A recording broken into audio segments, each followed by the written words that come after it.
What we're jamming on now, Jay? What are you jamming on now? It's fucking Elder Scrolls Online, obviously. Not a whole lot of gaming going on lately, but yeah, when I do play ESO again, trialing, and yeah, finally got a title that I've long sought after. Bringer What of is Light. it? Move your head. No, that's not what it said. Cloudurus Vanquisher. Yes, What do you so mean Bringer of Cloudurus Light? Vanquisher is what you get. Is like what flashes on the screen when you beat it, but like as a title, you get the Bringer of Light title for achieving that feat. They don't even give you a screen where that like pops up in like some sort of cool fiery font or anything. There is a screen that pops up. I did not capture that. I was just so excited. I just captured this and was reveling in the moment. Xbox will record your last 30 seconds or whatever. You know, you just got to go and you can get it. And you can you could have screen grabbed it. You didn't. Yeah, you don't have a video of the whole process if it's such an achievement. It's not that important because I'm auditing the shit out of I'm auditing the shit out of this, Jay. I don't know about this. I can go to the achievement section and just see the title and all that and the date and everything. So that's good enough for me. Okay. And the skin, you know, there's like a skin that comes along with it. I don't care so much about that. I just care about the title and having it done. So yeah, man. Since then, I've really just been farming for various support DPS sets for more raids. So like Zen's Alcash for my Magicka Dragonite and for my Magicka Necromancer. I can now pair Elemental Catalyst and Martial Knowledge. So these two sets are always requested, and now I'll be in a better position to kind of jump in and raid when I want to, since I don't really have the time to kind of, you know, consistently raid with multiple teams, because that's like several hours a week each team commitment, and I don't have that time, you know. So at least now I can kind of jump in when everybody needs like a Zen's Alcash DK or, you know, an EC Crow. I can kind of just jump in and like, hey, I'm ready, I'm around, let's do this kind of thing. It must be an exhausting job over at Bethesda HQ coming up with the verbiage that all that shit you just said. Someone's got to think that up, and they can't just wing it. It's got to have some like it's got to have some within that universe. It's got to have some gravitas to it and some purpose. So that's probably some poor bastard, probably a whole team of poor bastards, probably just racks their brains. Are you kidding me? There's lore masters and like all of that. Like, I mean, you played Skyrim. I mean, there's a whole universe. It's got to make sense. It's got to be connected. Otherwise, people will call you out and be like, "What is this?" You know, motherfuckers will show up at the HQ with pitchforks. Don't fuck around. Exactly. So know your stuff. Yeah. But yeah, it's funny. It's funny because I play the game so much, like, that's really all I do now. It's kind of like, I'll jump in and raid for a bit, or if there's not really raiding going on, I'll just play something else. But one of those other games I have been playing is Age of Empires 2. So that is on console now. We've talked about it before. Like, I love the game. A lot of it, so much of this really with the family, you know, like my wife will play. How long does a whole game take? Usually like an hour and a half to 2 hours. Really? That's nice and bite-sized by strategy game standards. Yeah, I mean, you could really... I'm sure they have like a skirmish fucking... Oh, yeah, that's what I was going to say. I usually do skirmishes, so like we could really set up a treaty, so you have like an hour-long treaty, so you have time to like really build up your civilization and wall it up so that you can't as easily attack each other. But at the same time, presumably you'd be building up a military as well, you know, so... I don't know. That game is Civ has that too. Civ has, you know, game setting options that are like 50 turns and they like rooted in some sort of story based reason or whatever. But I'll probably check out Civ just to check it out once it comes to Xbox. You haven't even played it. If it's cross platform, we should definitely play it. Civ is, I mean, I'm sure Age of Empires is too, but I'm telling you, the turn based aspect of it is a very different and more calculated thing, and player versus player with that level of like just strategy depth on a turn-based system is hardcore shit. It's fucking hard. And I haven't, you know, I've fucking talked about it before, but you know, when Tony first turned me on to Civ 2 when we were early on playing head to head and stuff with that, like, you know, up late, like 4 a.m. up late at night playing fucking Civ over a modem. I'm pretty sure I'm not making that up. Maybe we were, I don't know. But yeah, multiplayer on that is just, it's very hardcore. It's very hardcore. Yeah. Especially if you play each other a lot and you can kind of start to learn each other's tendencies.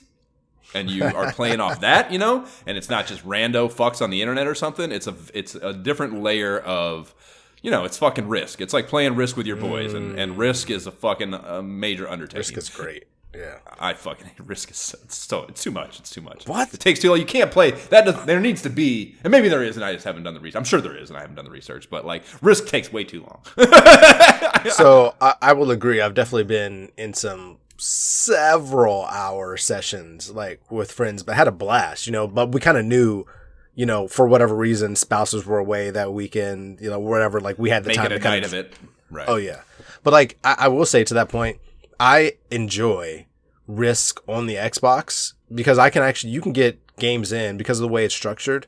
It's like the one I have is half the fucking problem is it takes forever to set up. The board game takes forever to set up. I'm like, you could definitely get into like an hour, 2 hour matches like in that version, That's all those board games. I mean, I have a bunch of those board games that we like Robinson Crusoe, Pandemic, some of the really good modern board games. Like the impediment to playing them all the time is the thought of like, you have to spend fucking 20 minutes of the hour I want to spend, doing this, just setting it up, and then the games are involved. But here it's automatic. It's like set it up, right? Auto. Right. Yeah. So yeah, that's a nice aspect of it. But yeah, dude, if you love Risk, you will fucking love Civ. Is like Risk on steroids. If you love Risk, Civilization is Risk just with all the trimmings, that all the additional layer. I guess maybe the counter argument to that could be if you're a big Risk fan, maybe you only enjoy the warfare component of that, the world domination, and Civ is more multifaceted than that. You can approach it where that's your main focus, but you couldn't just neglect all the other socioeconomic layers of maintaining a fucking civilization. It wouldn't go well, I don't think. So how are your feelings about Settlers of Catan? Have you played that? It's familiar, but I can't. Is that a board game? Yeah. I think we've looked at it. Yeah, I don't know if we've played it. No, I don't think we played it though. Okay, never mind. I saw that there's like it's coming to Xbox, like, and it's going to be multi-platform. So I'm kind of like, I've heard of it. I've heard that phrase before, so I know of it, which is its own. Credit to it must be something of note. But yeah, I don't think I played it. Yeah, I've only played the board game, but I saw that in the store like as a pre-order, and I was like, okay, I might have to check it out. So anyway, but yeah, the only other game that I'm actually playing right now I started playing is The Last of Us. Right, so all this talk of the show. Did you start watching the show yet? No, because I don't have HBO. We canceled it. We canceled it like right before the show started.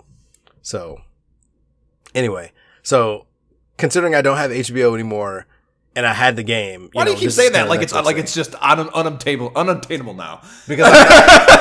Because of all. Okay, so all you can probably do another. You can sign up for a free preview for a month and fucking just. No, they cut that out. I've had it too. I don't get a free preview at this point. It's just a resubscribe. No, I mean there's too many hip to your game. There's too many services out there. At one point, I was like, all right, we got to cut. Well, HBO is far and away the best one, so that's not the one to get rid of. I feel like we've had this discussion. Agree to disagree. But anyway, not having that, but having this game, I figured this is the next best thing, and so far so good. I have the girl with me now, and I'm supposed to be transporting her somewhere, which will no doubt end in me not being able to deliver her there to the aforementioned place, and us being buddies in this post-apocalyptic life. So I'm liking it so far. It's very cinematic and story driven. We'll see what happens next. Yeah, stick with it, dude. Don't let. Especially, I mean, like I said, this is a remastering, of course. Yeah, obviously it's a decade old. That's the old one. I said when I was trying to replay it, I got, that was, if I had never played it, I wouldn't have had that. That was the thing. I was replaying it. So the mystique of the story being told to you is lost in that, at least to some degree, even though I don't remember it perfectly because it was so long ago. But the story is so fucking good, dude. Do not let any nuts and bolts bullshit get you off. And it's not even like, because the gameplay is not the important part of it, I think that also lends itself to, if you get stuck on some dumb shit, just look it up. Like, that's the kind of game that you're not ruining your experience because it's not mystery, you know what I mean? You're on a straight narrative. It's not you're not trying to find some fucking, like with Subnautica, looking stuff up was terrifying because the whole point of that game is the aimless unknown around you and trying to figure that out. So it's Outer Wilds, same thing. But with that is a very linear game. And if you're stuck on a plot point or it's not even going to be a plot point. You're going to be stuck on a fucking. You're not going to be trying to find something. You're going to be trying to get through some dumb zombie thing or something. Like, just look up a tip, watch a video, and get back on track with the story because, yeah, it is such an incredibly good storytelling job done by a game studio. It's so fucking good. Nice. Yeah, so it definitely seems story-driven and less combat-based. Like, I'm never like, oh, I got to struggle with this combat. Oh, you'll have some. There's some of that clicker shit where you got to fucking, because you got to shank him and stay quiet or 85 clickers come. There's some parts, I remember, like, there's things where you got to, like, throw a brick and distract them and shit. And, like, some of that stuff is not... I didn't get far in the remaster, so maybe it's a little more polished and a little more streamlined. But there were definitely, I remember on the PS3 playthrough, there's some dumb shit where it's just like, oh, you got to make this noise over there, and like that's so imprecise, and then it's just that you're on that. It was on it just was not perfect control wise by any length. You're doing a lot of pushing shit and like fucking move a fucking dumpster up against something and climb up. It's just a lot of like really. Like that's, like I said, that's not even close to the strong suit of the game, nor do I think they tried to make it so. So don't worry about circumventing that part of it. Just experience the story. Yeah, man, that's pretty much it. I've been really otherwise just kind of dabbling in games here and there. Nothing really to talk about, but same on my end. Doing this thing, which never really lends itself to doing a ton of gaming. But before I left, Before I came out here, Amy and I were getting in nightly Divinity Original Sin Enhanced Edition on my Caveman Gaming Machine Xbox. Hasn't broken on us yet, so that's good. So I think we'll see that through. And then, I'm very much looking forward to the fact that there's a whole second one that, like I said, I wasn't sure which one we played, but the further we get into this is absolutely the one we played. So there's a whole sequel to look forward to after this, too. So this is going to be a major, long-term undertaking because we will definitely see these through. Again, as long as they don't break on us. All right. I will say, once you get to the second one, I'm going to have to jump in some multiplayer and kind of play with you guys because that one is the one me and Courtney played, and that one's fun. Well, let's do it. So, the first one, I don't think... I mean, I know it does have net play kind of stuff, but you can't have... It's only 2 people, I think, on the first one. Because you get a companion, your party becomes 4 people, but they're just like NPCs that you can kind of control. But I also haven't tried to play online, so I don't know if that's... Yeah, the second one is definitely... Because me and Courtney played like on our separate Xboxes with another couple in Texas, and it was perfect. You couldn't play on the same Xbox that would do that? Wait, were we playing on the same? I'm not sure. I can't remember, honestly. I'm sure you can. I don't remember. We just all had our own separate ones, so it was kind of easy. Word. Well, yeah, look forward to that. Would be dope for sure. Yeah, it's so, it's so involved. It's just, it's so cool how it doesn't force you to stay together. You know what I mean? You can go off and do your own shit if you want to. And it's productive, and there's reason for it. And there's even things that require it, where you kind of need to separate and be distracting someone else, or that, the dumb theater thing, which we blew the quest this time around. But there's that dumb theater thing in the opening, which you didn't play this one, so it means nothing. But there's like in the first town you're in, there's like this whole theater quest, like a actual multi-theater, like the whole the theater company of the town, the entertainment for the town has 3 stages, and there's something going on with these 2 warring entertainers, a magician or something, and some other dude who used to be the hot shit but isn't anymore. And there's and the magician is paying a heckler or a hype man to like attract people to his show and ignore the other one, and like there's this whole thing going on with it. And that's very, like, you have to separate and kind of like you need to distract. You're literally trying to steal this disembodied head that the magician has in his act but the head, it's just a head, so it can't go anywhere. But it wants to escape, and it like lets you know that. It's cool. It's a cool thing, and someone needs to be doing something. I can't remember what it is. Like, so we failed this time, so it doesn't matter. At least that way, we're eventually going to. We definitely want to get that head, but it's not. We didn't do it the way the easiest way. But yeah, someone needs to like make the magician fuck off so he's not on stage, so you can steal the fucking head or get the head or bring the head with, you know what I mean? So there's a lot of shit like that where it's just very, very, very detailed and involved. And like maybe that's the only criticism I would have of it, is that there are times, kind of like Pillars of Eternity, which is also another great game, highly revered like this, that's in the same vein of kind of like they're trying to emulate Dungeons and Dragons, so sometimes they just go a little too far. You know what I mean? There's just too much talking, too much story, not enough, I don't know, progress or whatever. It's a little too much, too many layers at times. But that's a very small criticism. So there's that. I was playing that, and then it's not playing a game, I guess, but it's going to be playing a game eventually.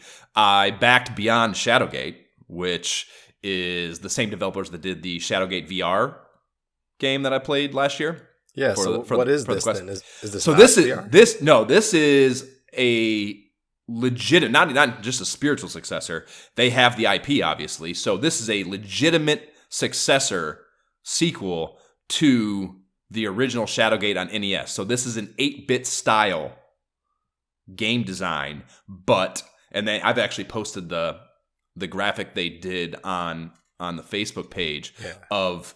They do a side-by-side comparison of like the number of screens and of NPCs and yada yada yada, like how much bigger of a game it is basically than the original. How many puzzles, whatever, all the different moving parts of a Shadowgate, but it's in the same exact style, that like windowed list on the side, all the actions down below kind of thing. They do explain that it's going to be, of course, more. The quality of life of the gameplay is going to be better, of course, because it's modernized. Yeah. But as far as the actual UI looks and appears and feels, it's going to be very much like the original Shadowgate on NES or any of the early, NES is the one I played, but it certainly came from predecessors as well. It's going to be released on Steam. I did the $100 max tier, and it comes with a ton of cool feelies that you get. You get a cloth map, a 35th anniversary collector's box. You get this coin, a glow-in-the-dark cart version. Like they don't say NES cart, They don't say NES cart, but I'm assuming that's just so they don't get sued by Nintendo. It looks like, I think it's going to look like an NES cart, I'm pretty sure. And yeah, their original, it was pretty funny. When I saw this, I was like, oh, why is it only that amount? The 25K was their original goal, and I was like, they're gonna fucking blow by that. And dude, an hour into it, they were, and I saw this a few days before they launched, and I was like, oh yeah, fucking, I'm in. No, obviously. So I literally I don't do this very often. I had Kickstarter set a notification to email me the second it goes live. The second it went live, I went and bought the max tier, and that was like not the second, like an hour into it, 45 minutes or something into the campaign, like noon, whatever day it was, last Thursday or something, and they were at 13K. Less than an hour into it. So I was like, well, they're obviously going to hit it. And then later on, I saw them do a post about it. And at the 4-hour mark, they had hit their 25K benchmark. Wow. So it's fully funded. It's definitely happening. And it's blown by that. They have a bunch of stretch goals and stuff they're doing now. They're probably going to make a fucking galleon load of dough on this. So there'll probably be a lot of cool shit that they're going to do with it, I think, as far as just, like the stretch goals are like, different. They were saying they were going to do, I don't know if you've clocked this yet because we haven't gotten to them in our mags. I've certainly talked about them, but I'm sure I talk about a lot of shit that just flies by. They also, some of those other games they did, Deja Vu, which was like a noir cop story. And then Uninvited was like another kind of horror themed one, all in that same kind of UI that they released. They're gonna do, I forget the exact wording of it, but they're gonna do like mini games or something, or like, no, I think it's like bonus bonus DLC kind of. It's just going to be like an add-on to the Steam release where you can play. Really? I think you can play like a level or like some sort of something from those story worlds are going to be added on to this Shadowgate release, which, again, if you played those games, like Deja Vu in particular, Uninvited was very late NES, and I didn't play it as a kid, but Deja Vu was one I played. Well, there's a Nintendo Power piece coming up in a very, very near issue, and it was very, very cool, and I definitely rented it and definitely was totally stumped on it. But it was a very, very cool story for sure. So that'll be a cool little bonus thing they're doing as well. But yeah, links in the show notes if you want to get in on it, of course. And it just, everything about it looks like they're just doing a fantastic job. And I said, this company, Zojoi is the name, Zojoi. I can't believe, again, that they were trying to do a $25,000 Kickstarter. And even Shadowgate VR had kind of this very indie, it did not feel AAA in a lot of the things they did in a positive way. Like in the game, it did not take itself too seriously, even though it did a good job of honoring the IP. But my point is kind of like, I can't believe this kind of seemingly very small company was able to acquire this IP and just be able to go willy-nilly with it like they are. You know what I mean? I feel like it's more valuable. And I think the Kickstarter success demonstrates that. So whoever the fuck had the rights that they got it from for whatever chump change amount that this seemingly small company could have got it from really fucked up. The only thing that's gone through my mind since you started talking was like, what IP can we get the rights to? So we need to start, exactly. Study session, go. Right, yeah. Fucking A, man. Yeah, no, Zoom was the starter pack, Jay. We already have that. We just need to get rolling on it. Zoom and VR is our starter pack to this. Zoom, whoever has the rights to Zoom is probably even more accessible cost-wise than whatever Shadowgate is. And obviously you have the difficulty is R&D, but that's what I mean. So many of these VR games, and that's what I'm telling you, like you haven't played the Shadowgate. You should get it for Quest, dude. It's cool. And it's not like, it won't take you forever. It's not like a wild undertaking or anything. But it has this, like, probably only a few people made this game, And so many of those VR games are like that. It's how Walkabout started as just one dude, I'm pretty sure. Or one or two dudes. All these VR games, because at least all these VR games that are in the Quest realm are visually not cumbersome. So, and I think that's where this is fucking absolute pure conjecture. I don't know shit about developing for VR as much as I would love to know more and love to be involved in it. I don't think it's labor intensive because I think the graphic side of these games, these VR games, or any video game built in these Unity or whatever engines, I think that's the labor intensive part. Like, to my understanding, these game engines have all the tools to make the workflow of just the game processes by game development standards pretty resistance free, again, by game development standards. I think where the real labor comes in that these AAA titles have to dump so much money into is the graphical assets, or the graphic assets, designing those, making them perfect, and making everything this really smooth, perfect, lifelike experience visually. I think that's where a lot of the labor probably goes. And these VR games don't require that, or these Quest VR games don't require that. And I don't think the development. We shouldn't be brainstorming about our fucking business shit on the. I know. This is not productive podcasting, both from getting to the end of this podcast recording and our business venture if we choose to undertake it. But I think making something like that happen is only like finding a developer or two, human beings wise, like the team that has to be assembled beyond just the idea and the IP and the business and obviously the financing is just getting a dude or two who knows how to do this shit. And I think you can really at least get to a working beta to demonstrate product viability, and then raising the financing beyond that gets much easier. You know what I mean? So that's my pitch, Jay. Welcome to my TED Talk on starting a VR development studio. and dude, that plays right into the idea of having to stop going to Microsoft and or Atlanta to make movies. Hey, it all ties together. Hey, all these things can stop if we do Zoom VR. It's that simple. That's the key to happiness. Zoom VR. Anyhow, so that's a cool thing I'm looking forward to, even though I can't play it yet. And the only other thing, again, with very little time, I've had a few opportunities to dive into Demio games here, of course, late at night once I get fucking home. And dude, they released the PSVR 2. I saw the announcement. Yeah. They released it the other day, and it's caused a little bit of buggy shit. That's a little frustrating when I played it a couple nights ago. Last night I played it, it was fine. But anyways, I didn't see it. I think I see all the Demio shit. I follow them all. I'm fucking, I interact with them enough that the algorithms feed them to me in a prioritized way, I feel. But I did not see anything about this. They did a remastering of so many of the figurines. I would say probably spitballing a percentage, over half, maybe 60% of the figurines. Really? And I'm pretty sure the heroes got a little bit of a polish too. It's not so visually, it's not such a stark visual difference. But the enemies, yeah, I would say 60% of them are completely different looking and way cooler, dude. Way more polished, way less polygonal, way cooler looking.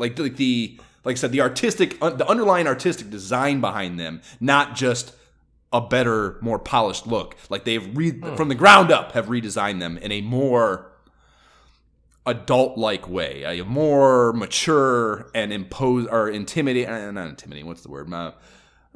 Scary, I guess. Like they look less kiddie. It's like a less kiddie game now. It's more. It feels like a more serious idea behind the design. So yeah, like the Scab Rat, I posted the Scab Rat the other night. The Brookmere, one of the that's the big horse fucker in the Roots of Evil, the forest one.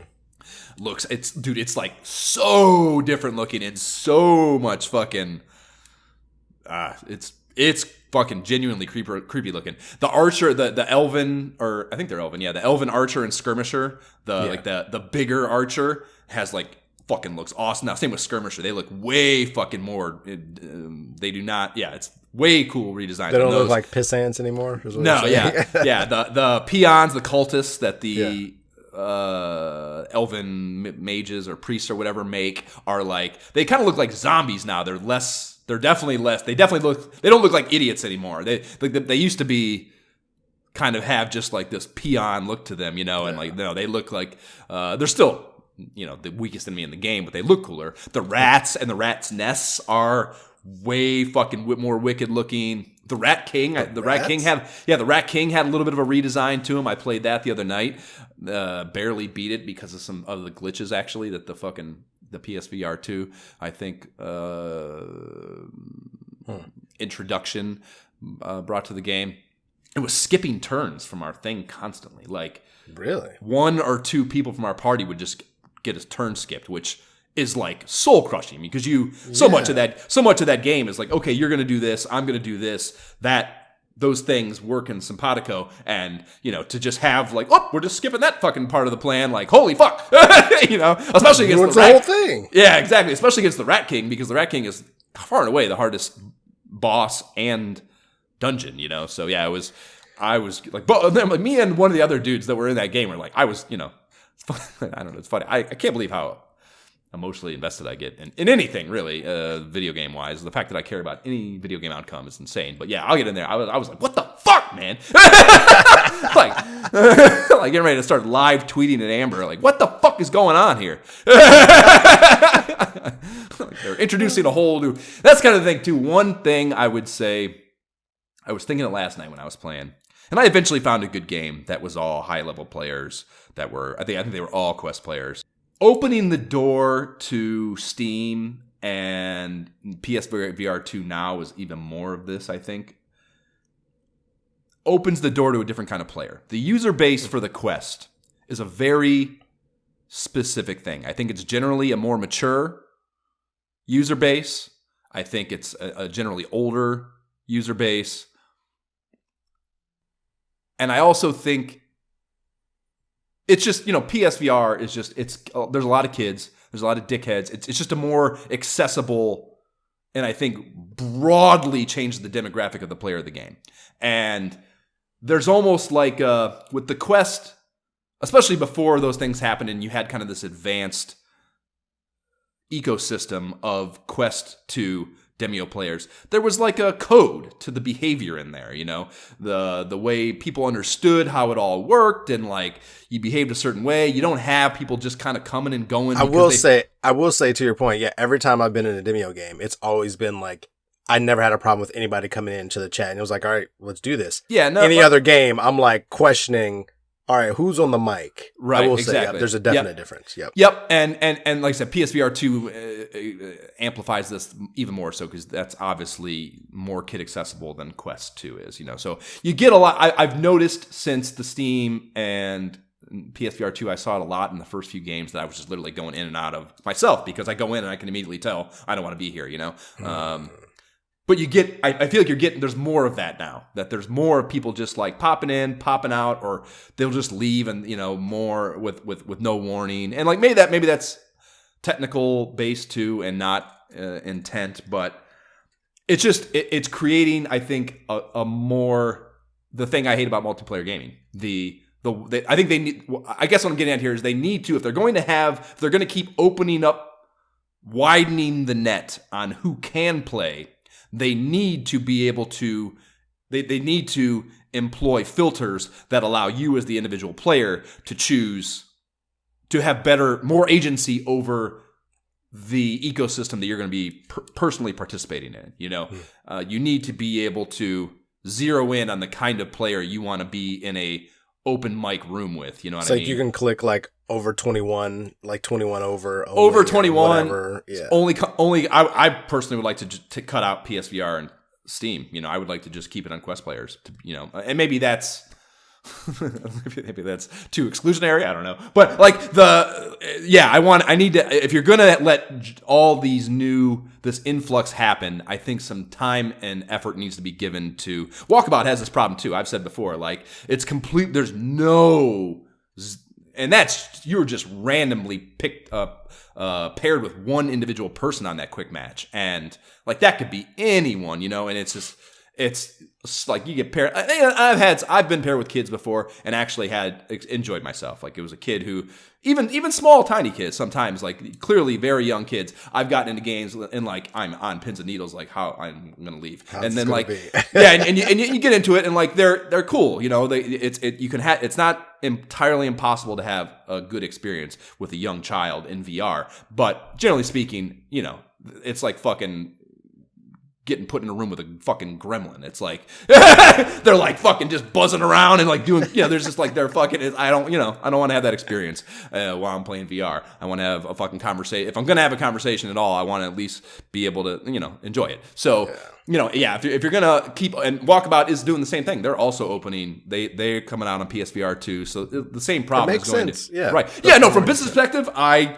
understand. Like I get it. But if you're going to do that, you need to give me, especially the person who's been with you that got you to this or the kind of person that's got you to the ability to be able to release on all these platforms. You need to give me the option to be able to refine my experience. And I think that's an important thing that these Quest 2 developers that are doing really well because of their foundational start on Quest, I think they need to be careful about turning off that part of their fucking user base that's so on their team right now with a reduced experience because of profits. So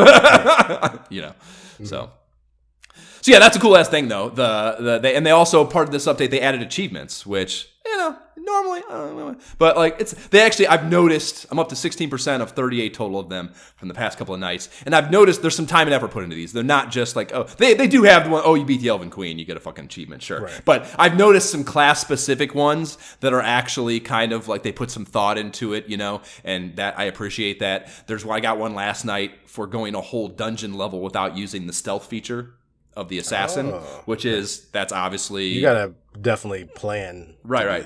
Well, I actually didn't, because here's the qualifier. Really? Here's the qualifier. It was the boss level of the Baby Nut starter dungeon, the Black Sarcophagus, which we saw the Elven Queen and I just annihilated her, which is, it's easily the easiest boss. So there was no reason to stealth. So, I would maybe further qualify by saying they maybe should put some fucking more, like it shouldn't, that achievement probably shouldn't be applicable for that situation. It should be if I don't stealth for an entire normal dungeon level, not an easy boss level. But whatever. The fact that they're putting class-specific ones that actually, require you to play outside your normal box or whatever is kind of cool. So that's one little additional thing that is in there. And then the last thing I would say is I am religiously hammering on Jab now, dude, about this game. Every day I'm fucking with him about it. I'm sending him gameplay screenshots and each text. And dude, he's like, it's actually, he's getting pissed off, dude. He actually sent me a text like, oh my, like I said it like 2 nights ago. Yeah, I sent him some shit. He replies like, oh, this is the exact text. OMG, please shut up. Exactly. So either he's going to block me or he's going to break and download Demio. And either way, Jay, I win.